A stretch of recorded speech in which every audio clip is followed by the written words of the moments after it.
अस्सलामुअलैकुम दोस्तों, आज के इस वीडियो में मैं बात करने वाला हूं एंटिटी इंटेग्रिटी के बारे में। तो बगैर टाइम ज़ाया किए चलिए शुरू करते हैं। एंटिटी इंटेग्रिटी तो क्या होता है कि हम अपने डेटाबेस के अंदर जितना भी डाटा हम अपना स्टोर करते हैं वो टेबल्स की फॉर्म में स्टोर करते हैं। जब हम टेबल बनाते हैं तो उस टेबल के अंदर एक हम प्राइमरी की रखते हैं।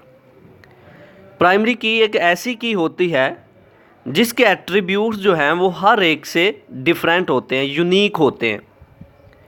फॉर एग्ज़ाम्पल, अगर हम एक क्लास की बात करें, फर्स्ट ईयर क्लास के कुछ स्टूडेंट्स हैं, मान लो कि 11th क्लास के कुछ स्टूडेंट्स हैं, तो हो सकता है उनके नेम जो है वो सेम हो सकता है उनके डेट ऑफ बर्थ सेम हो सकता है कि उनकी क्लास के जितने भी सब्जेक्ट हैं वो सारे सेम हो। तो इसका मतलब इसको हम प्राइमरी की इनके सब्जेक्ट को, नेम को, डेट ऑफ बर्थ को प्राइमरी की नहीं रख सकते। उनको जो रोल नंबर असाइन किया जाएगा, हर एक का रोल नंबर दूसरे से डिफरेंट होगा। तो इसका मतलब रोल नंबर जो है ये हमारी प्राइमरी की हो सकती है, क्योंकि हर एक का रोल नंबर दूसरे से यूनिक है। तो एंटिटी इंटेग्रिटी क्या है, अब इसकी तरफ आते हैं। एंटिटी इंटेग्रिटी ये कहती है कि प्राइमरी की के अंदर जितने भी एट्रीब्यूट्स हैं उसमें प्राइमरी की में कोई भी नल वैल्यू नहीं होनी चाहिए। मतलब नल वैल्यू ये कि प्राइमरी की वैल्यू खाली नहीं होनी चाहिए। प्राइमरी की वैल्यू अगर नल ना होगी तो ये होगा एंटिटी इंटेग्रिटी। ये हमें एंटिटी इंटेग्रिटी जो है बता रही है कि प्राइमरी की जो है वो नल वैल्यू नहीं रख सकती। किसी भी रिलेशन के अंदर यानी कि टेबल के अंदर प्राइमरी की कोई ना कोई वैल्यू होनी चाहिए, और प्राइमरी की वैल्यूज़ जो है वो हर वैल्यू दूसरी वैल्यू से डिफरेंट होती है। इसी वजह से हम प्राइमरी की के अंदर जितने भी एट्रीब्यूट्स हैं उनकी वैल्यूज़ को नल नहीं कर सकते, क्योंकि वो हर एक दूसरे से यूनिक है।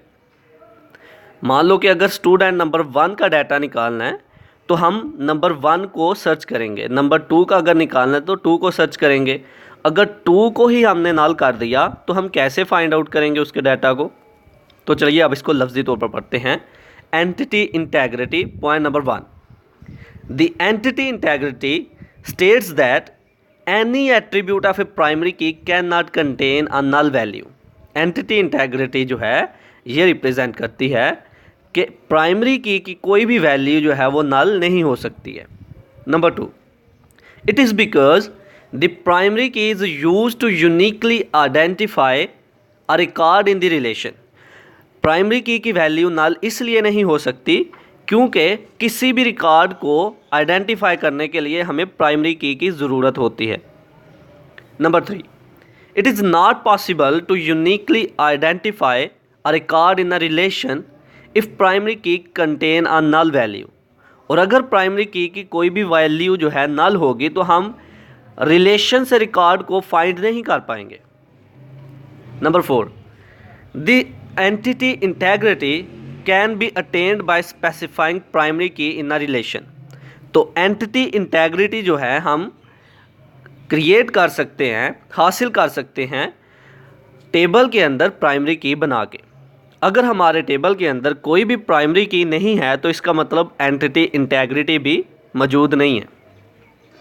Number 5, database management system automatically applies the entity integrity on the attribute that is used as primary key. ऐसे एट्रीब्यूट्स जो कि प्राइमरी की के लिए यूज़ हो रहे हैं, हमारा डेटाबेस मैनेजमेंट सिस्टम जो है ऑटोमेटिकली उस पे एंटिटी इंटेग्रिटी जो है वो अप्लाई कर देता है। तो ये था आज का हमारा लेक्चर जिसमें हमने बात की एंटिटी इंटेग्रिटी के बारे में। आई होप कि आपको मेरी ये वीडियो पसंद आई होगी। Like this video, share this video and comment below this video if you have any question. Thanks for watching. Subscribe focus group. अल्लाह हाफिज़।